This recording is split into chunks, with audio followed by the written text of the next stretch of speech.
అధికారంతో ఆదేశిస్తే కాదు, ఆచరించి చూపితే ప్రజలు అనుసరిస్తారు అని భావించారో ఏమో. కంటోన్మెంట్ సీఈఓ మధుకర్ నాయక్ స్వయంగా కార్యరంగంలోకి దిగారు. కేవలం ఫోటోలకు ఫోజులిచ్చి వెళ్ళిపోవడం కాదు, చిత్తశుద్ధితో తాను సైతం చెత్తను ఎత్తి ఇటు సిబ్బందికి అటు ప్రజలకు మార్గనిర్దేశం చేశారు. రామన్నకుంటలో పూర్తిగా విస్తరించిన గుర్రపు డెక్కను తొలగించేందుకు భారీ శ్రమదానం చేశారు. స్వచ్ఛత హీ సేవ పేరిట సెప్టెంబర్ 15 నుంచి అక్టోబర్ 2వ తేదీ వరకు ప్రత్యేక పరిశుభ్రత కార్యక్రమాలు నిర్వహిస్తున్నారు. ఇందులో భాగంగానే ఆదివారం బోయినపల్లిలోని రామన్నకుంట వద్ద శ్రమదానం ఏర్పాటు చేశారు. బోర్డు సభ్యుడు రామకృష్ణ, బీఆర్ఎస్ సీనియర్ నేత మర్రి రాజశేఖర్ రెడ్డితో పాటు బోర్డు మాజీ ఉపాధ్యక్షుడు మహేశ్వర్ రెడ్డి, పాండు యాదవ్, బీజేపీ రాష్ట్ర కార్యవర్గ సభ్యులు బానుక మల్లికార్జున్, పరశురాం తదితరులు తమ అనుచరులు సీఈఓతో కలిసి శ్రమదానంలో పాల్గొన్నారు. పరిసరాల పరిశుభ్రత ప్రతి ఒక్కరి బాధ్యత అన్నారు. కేంద్రంలోని ప్రధాని నరేంద్ర మోడీ ఆధ్వర్యంలోని ప్రభుత్వం పరిసరాల పరిశుభ్రతకు ప్రత్యేక ప్రాధాన్యత ఇస్తోందన్నారు. అధికారులతో పాటు ప్రజలను ఇందులో భాగం చేయాలని భావించి సెప్టెంబర్ 15 నుంచి అక్టోబర్ 2న గాంధీ జయంతి వరకు ప్రత్యేక కార్యక్రమాలు చేపట్టామన్నారు. అక్టోబర్ 1న కంటోన్మెంట్ వ్యాప్తంగా అన్ని వార్డుల్లో మెగా ఈవెంట్లు నిర్వహించనున్నట్లు తెలిపారు. ఆయా కార్యక్రమాల్లో కాలనీలు, బస్తీ సంక్షేమ సంఘాల భాగస్వామ్యం ఉండేలా తగిన ఏర్పాట్లు చేస్తున్నామన్నారు. ఈ సందర్భంగా రామన్నకుంట ఎగువన ఉండే శ్రీనివాసనగర్ వాసులు తమ కాలనీలో శానిటేషన్ పరిస్థితి దారుణంగా ఉందని సీఈఓకు ఫిర్యాదు చేశారు. బోర్డు సిబ్బంది కనీసం ఫాగింగ్ కూడా చేయడం లేదని ఆయన దృష్టికి తీసుకువచ్చారు. దీంతో వెంటనే స్పందించిన సీఈఓ మధుకర్ నాయక్ తక్షణమే కాలనీని సందర్శించి తగిన చర్యలు చేపట్టాల్సిందిగా శానిటరీ సిబ్బందికి ఆదేశించారు. ప్రజలు తమ సమస్యలు తెలిపేందుకు క్షేత్రస్థాయి సిబ్బందితో పాటు అవసరమైతే నేరుగా తనను సంప్రదించాలని సూచించారు. ఆదివారం నాటి శ్రమదానంలో భాగంగా రామన్నకుంటలో పేరుకుపోయిన గుర్రపు డెక్కను పూర్తి స్థాయిలో తొలగించారు. బోర్డు మాజీ సభ్యులతో బీఆర్ఎస్ అభ్యర్థి లాస్యనందితకు ఏర్పడిన విభేదాల పరిష్కారంలో దివంగత నేత సాయన్న సతీమణి గీత ప్రత్యేక చొరవ తీసుకున్నారు. నేరుగా రంగంలోకి దిగి మర్రి రాజశేఖర్ రెడ్డి ద్వారా సమస్య పరిష్కారానికి చేసిన ప్రయత్నం ఫలించింది. గత నెల 21న లాస్యనందితను బీఆర్ఎస్ అభ్యర్థిగా ప్రకటించినప్పటికీ ముఖ్య నేతలతో సమన్వయమేమీ ఉండేది. ముఖ్యంగా బోర్డు మాజీ సభ్యులతో ఆమెకు సఖ్యత కొరవడింది. ఇటీవల కొల్లూరులో ముఖ్యమంత్రి ఆధ్వర్యంలో నిర్వహించిన సభకు జన సమీకరణలోనూ బోర్డు మాజీ సభ్యులు దూరంగా ఉంటూ వచ్చారు. అనంతరం దివంగత ఎమ్మెల్యే సాయన్న కుమార్తెలు లాస్య, నివేదిత బోయినపల్లిలోని మర్రి రాజశేఖర్ రెడ్డి నివాసానికి వెళ్లి చర్చలు జరిపినా సమస్య సమసిపోలేదు. దీంతో సాయన్న సతీమణి గీత ప్రత్యేక చొరవ తీసుకుని రాజశేఖర్ రెడ్డితో పాటు బోర్డు మాజీ సభ్యులకు ఫోన్ చేసి చర్చలకు ఆహ్వానించింది. ఇక తెగేదాకా లాగితే నష్టమని భావించిన రాజశేఖర్ రెడ్డి బోర్డు మాజీ సభ్యులను సముదాయించి సమన్వయపరిచారు. అంతర్గత విభేదాలను ఎప్పటికప్పుడు పరిష్కరించుకుంటూ బీఆర్ఎస్ అభ్యర్థి గెలిపే లక్ష్యంగా ముందుకు సాగాలని సూచించారు. కంటోన్మెంట్ నియోజకవర్గ బీఆర్ఎస్ ఎమ్మెల్యే అభ్యర్థి లాస్యనందితను భారీ మెజార్టీతో గెలిపించుకోవడమే ఏకైక ధ్యేయమని మల్కాజ్గిరి పార్లమెంట్ నియోజకవర్గ బీఆర్ఎస్ ఇన్ఛార్జ్ మర్రి రాజశేఖర్ రెడ్డి స్పష్టం చేశారు. దివంగత ఎమ్మెల్యే సాయన్న బాటలో లాస్యనందిత కూడా అహరహం ప్రజలందరికీ అందుబాటులో ఉంటారని వెల్లడించారు. ఈ మేరకు మర్రి రాజశేఖర్ రెడ్డి ఆధ్వర్యంలో దివంగత ఎమ్మెల్యే సాయన్న నివాసంలో శనివారం బీఆర్ఎస్ కంటోన్మెంట్ ముఖ్య నేతలతో కీలక సమావేశం జరిగింది. కంటోన్మెంట్ అసెంబ్లీ ఎన్నికల్లో అనుసరించాల్సిన వ్యూహాలపై చర్చించారు. క్షేత్రస్థాయిలో పర్యటనలను మరింత ముమ్మరంగా నిర్వహించాలని నిర్ణయించారు. ఇంటింటికి తిరిగి ప్రభుత్వ పథకాలను ప్రజల్లోకి బలంగా తీసుకెళ్లాలని నిర్ణయం తీసుకున్నారు.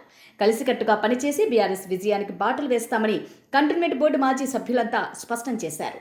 ఈ సమావేశంలో మల్కాజ్గిరి పార్లమెంట్ నియోజకవర్గ బీఆర్ఎస్ ఇన్ఛార్జ్ మర్రి రాజశేఖర్ రెడ్డి, కంటోన్మెంట్ బీఆర్ఎస్ అభ్యర్థి లాస్యనందితతో పాటు బోర్డు మాజీ ఉపాధ్యక్షుడు ప్రెసిడెంట్ చెక్కుల మహేశ్వర్ రెడ్డి, బోర్డు మాజీ సభ్యులు అనిత ప్రభాకర్, నళిని కిరణ్, పాండు యాదవ్, శ్యామ్ కుమార్, లోకనాథం, పలువురు సీనియర్ నాయకులు పాల్గొన్నారు. నియోజకవర్గ వ్యాప్తంగా కొలువు తీరిన వినాయక మండపాల్లో విశేష పూజలు కొనసాగుతున్నాయి. నాయకులు ఆ మండపాలను దర్శించుకుంటూ ప్రత్యేక పూజల్లో పాల్గొంటున్నారు. నియోజకవర్గ బీఆర్ఎస్ అభ్యర్థి లాస్యనందిత, బోర్డు మాజీ సభ్యులు పాండు యాదవ్, మహేశ్వర్ రెడ్డిలు నియోజకవర్గ వ్యాప్తంగా కొనసాగుతున్న వినాయక చవితి ఉత్సవాల్లో పాల్గొన్నారు. పలు మండపాల్లోని గణనాథులను దర్శించుకుని ప్రత్యేక పూజలు నిర్వహించారు. ఈ వేడుకల్లో బీఆర్ఎస్ నాయకురాలు నివేదిత, సీనియర్ నాయకులు టిఎన్ శ్రీనివాస్, నరసింహ ముద్రాస్, చిన్న, అనిత, శారద, విజయలక్ష్మి తదితరులు పాల్గొన్నారు. మరోపక్క నిమజ్జనోత్సవాలు జోరందుకున్నాయి. పలు కాలనీలో, బస్తీల్లో ఏర్పాటు చేసిన వినాయక నిమజ్జనాలు కన్నుల పండువగా సాగుతున్నాయి. రైల్వే కాలనీలో గణనాథుడి నిమజ్జనోత్సవంలో కాలనీ వాసులు ఉత్సాహంగా పాల్గొన్నారు. మారేడుపల్లిలోని సన్నీ యాదవ్ ఆధ్వర్యంలో ఏర్పాటు చేసిన వినాయకుడి నిమజ్జనం ప్రత్యేక ఆకర్షణగా నిలిచింది. వందలాది మంది కళాకారుల నృత్యాలు, డీజే మోత నడుమ సాగిన నిమజ్జన ర్యాలీలో స్థానికులు పెద్ద సంఖ్యలో పాల్గొన్నారు. కిషోర్ అఖిల్ బృందం ఆధ్వర్యంలో సంజీవయ్య నగర్లో ఏర్పాటు చేసిన గణేశుడి నిమజ్జనోత్సవానికి బీఆర్ఎస్ నేత తలసాని సాయికిరణ్, నివేదిత, సాయన్నలు ముఖ్య అతిథులుగా హాజరై పూజలో పాల్గొన్నారు. మల్కాజ్గిరితో పాటు మిగిలిన 4 స్థానాల్లో బీఆర్ఎస్ అభ్యర్థులుగా బీసీలు, ముఖ్యంగా ముదిరాజులకు టికెట్ కేటాయించాలని బీసీ శక్తి సంఘం వ్యవస్థాపక అధ్యక్షులు పిట్ల నాగేష్ ముదిరాజ్ డిమాండ్ చేశారు. ఈ మేరకు మారేడుపల్లిలోని బీసీ శక్తి సంఘం కార్యాలయంలో విలేకరుల సమావేశం ఏర్పాటు చేశారు. ఈ సందర్భంగా పిట్ల నాగేష్ మాట్లాడుతూ బీసీ సామాజిక వర్గంలో అత్యధిక జనాభా కలిగిన ముదిరాజులకు ఒక్క ఎమ్మెల్సీ సీటు కేటాయించకపోవడం విచారకరమన్నారు. మల్కాజ్గిరి నియోజకవర్గంలో ముదిరాజుల ప్రాబల్యం గణనీయంగా ఉన్నందున గతంలో ఈ స్థానం నుంచి ప్రధాన పార్టీలు ముదిరాజులకే టికెట్ ఇచ్చాయన్నారు. బీఆర్ఎస్ తమ అభ్యర్థిగా ప్రకటించిన మైనంపల్లి హనుమంతరావు పార్టీకి రాజీనామా చేసినందున ఆయన స్థానంలో ముదిరాజ్ సామాజిక వర్గానికి చెందిన తనకు అవకాశం కల్పించాలన్నారు. ఈ సమావేశంలో బీసీ శక్తి సంఘం convener Srinivas Yadav, OU JEC నాయకులు బాలాజీ నాయక్, లంబాడా హక్కుల సమితి నేత రవినాయక్, సంపత్ గౌడ్, ఎంఆర్పీఎస్ నేత మల్లేష్ తదితరులు పాల్గొన్నారు. మేము ఒక తీర్మానం చేయడం జరిగింది. ఏంటంటే మన బీఆర్ఎస్ పార్టీ ఈ మధ్య మన బీసీలకు ఒక 23 సీట్లు మాత్రమే కేటాయించడం జరిగింది. దాన్ని దయచేసి మీరు మరొకసారి ఆలోచించుకొని దాని యొక్క మా సంఖ్య తగ్గట్టు ఒక 40 నుంచి 50 సీట్లు మీరు కేటాయించాలని కోరుతూ, బీసీలలో మన ఏదైతే ముదిరాజ్ సామాజిక వర్గం ఉందో ఎక్కువ పర్సెంట్ 14.7% ఉన్న సామాజిక వర్గానికి మీరు ఒక్క సీటు కూడా కేటాయించలేరు.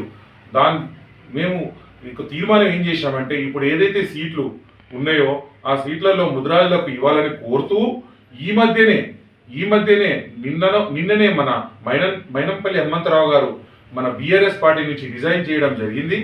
మీరు ఆల్రెడీ అతనికి మీరు సీట్ ప్రకటించడం జరిగింది మల్కాజ్గిరి. ఆ మల్కాజ్గిరి కాన్స్టిట్యున్సీలో ముదిరాజులు ఎక్కువ శాతం నివసిస్తున్నారు, ఎక్కువ శాతం ఓట్లు ఉన్నాయి. కాబట్టి ఇదివరకు కూడా ఎంతో మంది ఎమ్మెల్యేలు కూడా అక్కడి నుంచి కంటెస్ట్ చేయడం జరిగింది. కాబట్టి ఇప్పుడు మీరు దయచేసి ముదిరాజులకే ఈ సీటుని కేటాయించాలని మేము మీడియా ద్వారా మీ అందరికీ తెలియజేస్తున్నాం. హైదరాబాద్లోని ప్రముఖ ఎన్జీఓ సేవా భారతి తెలంగాణ ద్వారా మడ్ఫోర్డ్ గుడిసెలు, సిక్ విలేజ్, తిరుమలగిరి, సాయిబాబా గుడిసెలు, బస్తీలలో ఏర్పాటు చేసిన 4 కేంద్రాల ద్వారా బాలికలు మరియు యుక్త వయసు బాలికలకు ఈరోజు రక్తహీనత పరీక్షలు నిర్వహించారు. ఈ పరీక్షల ద్వారా పౌష్టికాహార లోపం ఉన్న బాలికలకు మందులు మరియు బలవర్ధక ఆహారం అందించడం జరుగుతుందని సేవా భారతి ప్రతినిధులు పేర్కొన్నారు. పరీక్షలు నిర్వహించిన అమ్మాయిలకు పౌష్టికాహారం మరియు మందులు అందించిన తర్వాత ఫిబ్రవరి 2024లో మళ్లీ పరీక్షలు నిర్వహిస్తామని చెప్పారు. బాలికలు సంపూర్ణ ఆరోగ్యంతో ఉండి పౌష్టికాహార లోపం లేకుండా చూడడం సేవా భారతి ముఖ్య ఉద్దేశమని తెలిపారు. ఈ కార్యక్రమాన్ని ఈసీఐఎల్ వారి సిఎస్ఆర్ పథకం ద్వారా నిర్వహిస్తున్నామని, బీబీనగర్ ఎయిమ్స్ వైద్యుల ద్వారా 1000కి పైగా ఆడపిల్లలకు ఈ వైద్య పరీక్షలు నిర్వహిస్తున్నామని చెప్పారు. ఈ కార్యక్రమంలో సేవా భారతి తెలంగాణ అధ్యక్షులు దుర్గారెడ్డి, ప్రధాన కార్యదర్శి రామ్మూర్తి, సహకోశాధికారి మంజుష, సేవా భారతి సికింద్రాబాద్ అధ్యక్షులు రాజేందర్ రావు మరియు ఎయిమ్స్ వైద్య సిబ్బంది ఇతరులు పాల్గొన్నారు. వినాయక నవరాత్రులను పురస్కరించుకొని కంటోన్మెంట్ బోర్డు మాజీ ఉపాధ్యక్షుడు సదా కేశవరెడ్డి 2వ వార్డులోని Annanagar road, temple, Indiramma Nagar line ప్రాంతంలోని గణేష్ మండపాలను సందర్శించి పూజలు చేశారు. అనంతరం మండపాల వద్ద నిర్వహించిన అన్నదాన కార్యక్రమాల్లో పాల్గొన్నారు. ఈ కార్యక్రమంలో అశోక్, జబ్బార్, మణికంఠ తదితరులు పాల్గొన్నారు. ఇక ఈరోజు కంటోన్మెంట్ నియోజకవర్గ బీఆర్ఎస్ అభ్యర్థి లాసిన్ నందిత, బోర్డు మాజీ సభ్యులు అనిత ప్రభాకర్, నళిని కిరణ్ 3వ వార్డులోని ఓల్డ్ మడ్ఫోర్డ్, శ్రీరామ్ నగర్, ధోబీఘాట్, అంబేద్కర్ నగర్ బస్తీలో ఏర్పాటు చేసిన గణేష్ మండపాలను సందర్శించి పూజల్లో పాల్గొన్నారు. ఈ కార్యక్రమంలో పరశురాం, ఆశిష్, అన్న, చిన్న, సతీ, కృష్ణ, సూరి పాల్గొన్నారు.